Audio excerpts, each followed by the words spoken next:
Welcome po ulit sa aking YouTube channel, Quezon Province Realty TV. Okay, it's me again, Miss Geraldine Villarasa.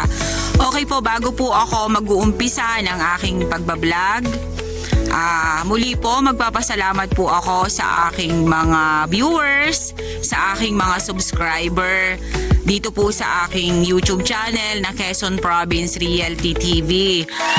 Yun pong mga manonood ko na nagko-comment po sa akin dun po sa vlog number 54. Maraming salamat po sa inyong dalawa, sir. Alam ko po na lagi po kayong nanonood ng aking mga vlog. Lalo ko pa pong pagbubutihin ang aking ginagawang pag-aalok ng lupa sa YouTube. Okay po, nandito na naman po ako sa bayan po ng Tagkawayan, Quezon. Meron na naman po akong ilolocate na isang property. Siya naman po ay 4.5 hectare. Then, ito pong 4.5 hectare na to ay may right of way po siya na lalakarin sa ngayon. Mamaya ko na po babanggitin kung ilang minuto ko po siyang nilakad or ilang kilometro po ang layo po niya dito sa barangay road na to na kinatatayuan ko. Then, yung pong natututukan na yan ng aking camera, yung po yung barangay road na nagko-connect doon po sa town proper ng Tagkawayan, Quezon. Mula po sa town proper hanggang dito naman po sa Tayukong to, nasa 12 kilometers po ang layo niya. Okay po, tara po at papasukin po natin yung 4.5 hectare na may right of way dito po sa Tagkawayan, Quezon. Ang right of way nga po pala ay dito po kukunin. Ayan, yung diretso pong yan, papunta po yan doon sa property na 4.5. Okay po, lalakarin ko na po yung right of way ng 4.5 hectare. Ayan po, lalakarin na po natin yung right of way para po maminutuhan natin kung ilang minuto po talaga yung lalakarin. Napakamura po ng 4.5 hectare na to.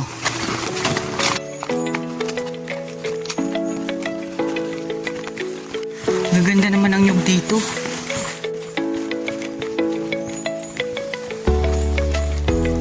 Kung tutuusin po, pasok na po yung motor. Kasi ngayon po ay medyo mainit.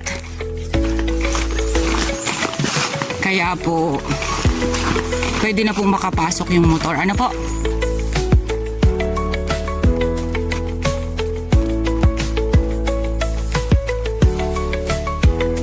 Okay guys, nandito na po ako sa area. Nalakad ko na po yung right of way na sinasabi ko sa inyo. Nasa 2.5 minutes lang po na nilakad ko. Pero kung ako lang po mag-isang maglalakad, 2 minuto lang po ito. Ay may mga kasama po ako eh. Okay po, yan pong natututukan na yan ng aking camera. Yan po yung right of way. Ayan, makikita po ninyo na may nakakapasok pong sasakyan dito sa area. Ayan po. Pasok na po talaga ang sasakyan dito. Okay po, eto na po ang 4.5 hectare ng Tagkawayan, Quezon. Okay, yan pong nyug na yan, start po yan ng property. Ayan po siya. Then about po sa electricity, ayan, meron po tayo ditong kable ng kuryente. Ano po? Then, yan, dito pa lang po sa side na to, makikita po natin ay medyo po talaga siya masukal. Yan.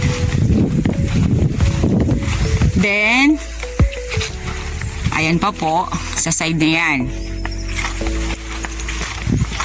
Ayan, mamaya po natin tatanungin kung ilang puno po ng nyog talaga are. Ayan po siya. Then, kita naman po natin, ayan, pasok po ang sasakyan. Ito po ay property na po mismo. Ano po? Ayan, dito po sa side na to, medyo po siya pa-slope ng konti. Then, halos lahat po sa kanya dito ay kahoy gubat. Ayan po, yung pong side na yan, yung pong may nyug na yan na medyo may kulay itim sa katawan, yan po, pasok na po yan sa property, papaganon po siya. Ayan. Dito po sa side na to, pantayin po yan.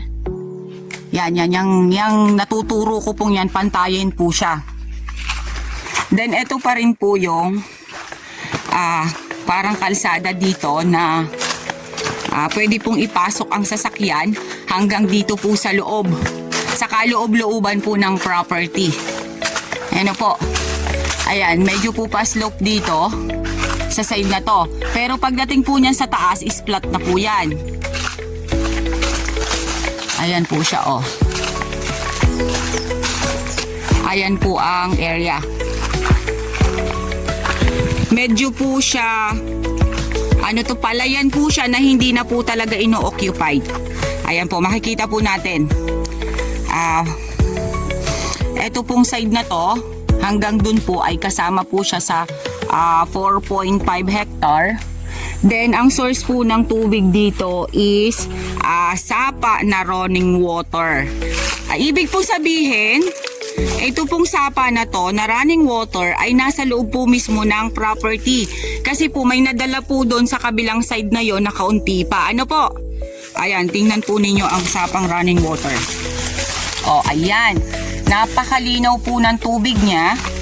Dito po siya mismo sa loob ng 4.5 hectare. Napakasarap pong paliguan niya, oh. Ang lamig po ng tubig niya sa pakiramdam ko lang. Yan. Medyo lang po talaga maraming kahoy gubat. Ano po, hindi na po talaga siya na, kumbaga hindi na naiintindi ng may-ari. Kaya ganito po ang kalagayan na ng lupa. Then ayan po, may nakita na po akong hardwood dito sa side na to.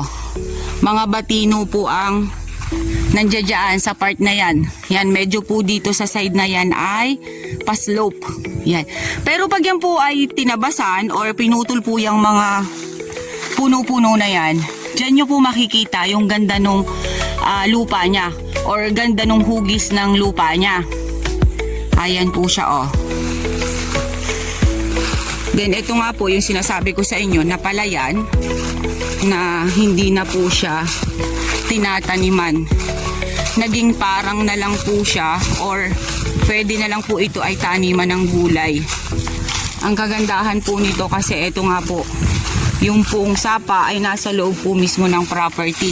Ito po yung kadugtong nung pinakita ko sa inyo. Ipapakita ko po ulit. Ayan. Sobra pong tag-init ngayon dito sa amin sa Quezon. Pero ang tubig po niya, tingnan nyo. Yan. Ang dami po niyang tubig na sobrang linaw pa. Linis lang po ang kailangan yan. Then, eto sa side na to, ayan, mga kawayan po siya. Then, yung ba sa taas niyan, flat? Okay po. Yan pong taas na yan ay flat po talaga dyan sa taas na yan. Okay po, dito po sa side na yan, ayan. Dito po naman sa part na to, yung sapa naman po dito ay nag-boundary. Dito po sa side na yan. Then, ayan po ang property. Dito po ay flat na flat dito sa side naman na to. Ayan. Napakarami po niyang kahoy gubat. Ang dami niya pong batino.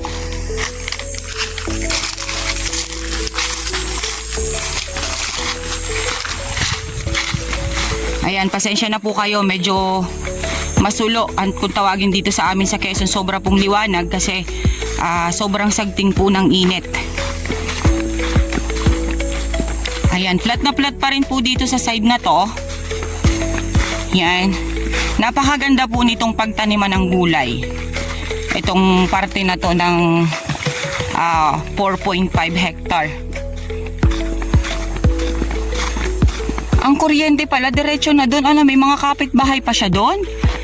Kasi ayan po, oh, nandito pa rin po yung kable ng kuryente.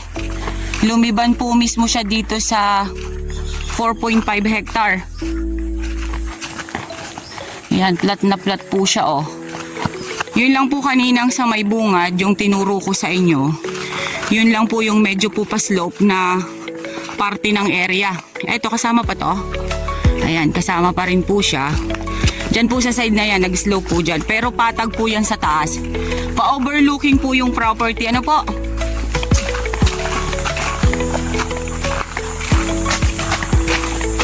Yan, ito po ay TCT title. Mana po ng magkakapatid. Tatlo po silang magkakapatid dito. Pero ito pong 4.5 hectare ay nakatuka po ito ay dun sa isang kapatid. Pero syempre, sa legal po na bilihan, kahit sa kanya na po ito nakatoka, pag tayo po ay nagdidub sale, yung pong dalawa niyang kapatid ay pipirma pa din. Pipirma naman po lahat yon. Kaya wala po tayong po problemahin. Po yung side na yan, sapa pa rin po siya. Napapalibutan po talaga siya ng sapa. Ayan, ito po ay nag-slow pa rin siya sa side na yan. Pero yun nga po, sabi ko nga po sa inyo, pantay po yan doon sa itaas. Okay po, ayan po, makikita nyo po kung gaano karami ng source of water ang area. Ayan po, yan pong side na yan, nanggagaling po yan dun sa taas. Dito pa rin po yan sa loob ng property. Ano po? Tumutulo po ang tubig. Ayan, malinaw po ang tubig niya. Then dun po sa taas na yan ay sabi po nung aking kasama, dati po dyan ay palayan. Kaya ibig sabihin yung side na yan, na maramong yan, yan po ay flat land. Kasi dati nga po siyang palayan. Ngayon po, ayan, makikita naman po ninyo na hindi na po talaga siya naasikaso ng may-ari. Kaya sobrang sukal na po.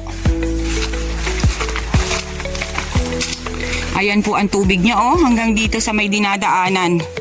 Samantala pong sagting na sagting ang init dito sa amin. Pero ang tubig hindi na uubos dito sa area.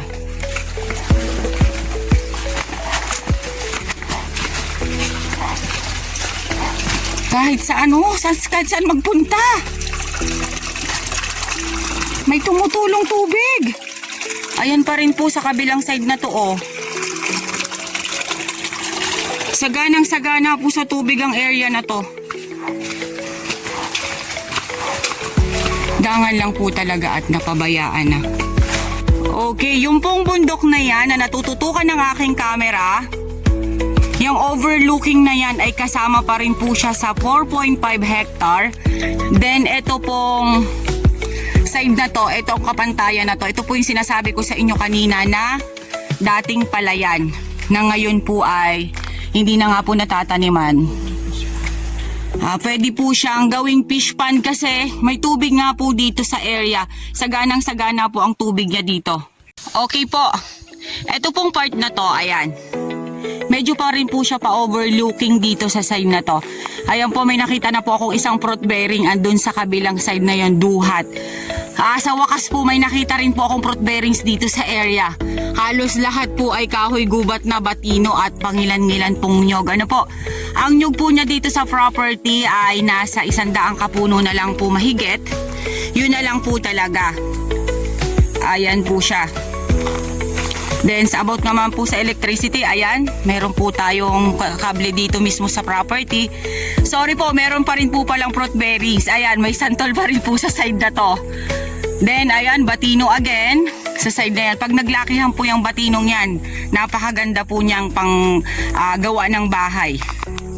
Yan, pasensya na po kayo at talagang sobra pong init. Pinursigi ko lang po talaga na ma-vlog tong property na to para ako ay makapag-upload ulit mamaya. Kasi ilang araw po na hindi po nakapag-vlog ang inyong lingkod dahil meron po tayong buyers na dumating. Sila po muna ang naasikaso ko. Ano po? Kaya ito po ay pang-upload ko na naman mamaya. Kahit po talaga sobrang init, pinilit ko po talagang bumaba ng Tagkawayan. Ayan. Napakaganda po nung area. Ito po ay i-improve nyo na lang. Kayo na lang po mag-i-improve dito sa property na to. Yung sa right of way po, wala na po tayong po problemahin doon. Ano po? Kasi yun naman po, ipapanotarize po natin yon. Then usapan na rin naman po ng seller yung sa right of way na yon. Dahil ang seller po nito ay may sarili din pong sasakyan, pumapasok nga po dito sa loob ng property niya. Okay po, napakaganda po nung area. Linis lang po talaga siya. Kailangan lang po nitong malinisan. Napakaganda po nung area. Okay guys, sabihin nyo na po ang property namin. Dito po ito sa Tagkawayan, Quezon. With right of way po siya. Nilakad ko po siya ng nasa 2.5 minutes lang. Pero kung ako po ay mag-isa, 2 minutes ko lang po siyang lalakarin. Napakalapit lang po niya sa Barangay Road. Then yun nga po, nabanggit ko na po sa inyo kanina na yung right of way po ay usap na po yan ni seller. Then ang nyug po dito sa property ay nasa 100 kapulo na lang. Then yung fruit bearings ko nga pong nakita kanina ay duhat lang po at santol.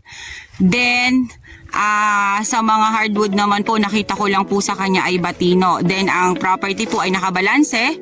Meron po siyang flat, meron po siyang overlooking or meron po siyang slope.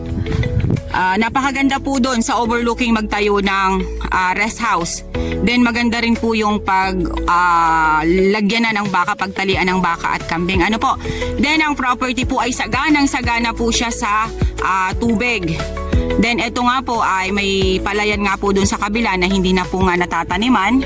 Kaya po pwede po tayong gumawa doon ng fish pond. Kasi talagang may tubig po mismo doon sa palayan na yon. Then yun nga po, ang source of water niya dito ay sapa na running water na wala po talagang pag-iga. Okay po, once again po ako po ulit ang inyong site locator, si Miss Geraldine Villarasa. Muli po akong maglalambing. Pa-like and share po ng aking mga vlog and pa-subscribe na rin po ng aking bagong YouTube channel, Quezon Province Realty TV. Okay po, babanggitin ko rin po pala, ang klase po ng titulo nito is TCT title, mana po nila sa kanilang mga magulang. Then 1.9 million slight nego ang presyo po ng property na to. Okay po, once again po, thank you po for watching.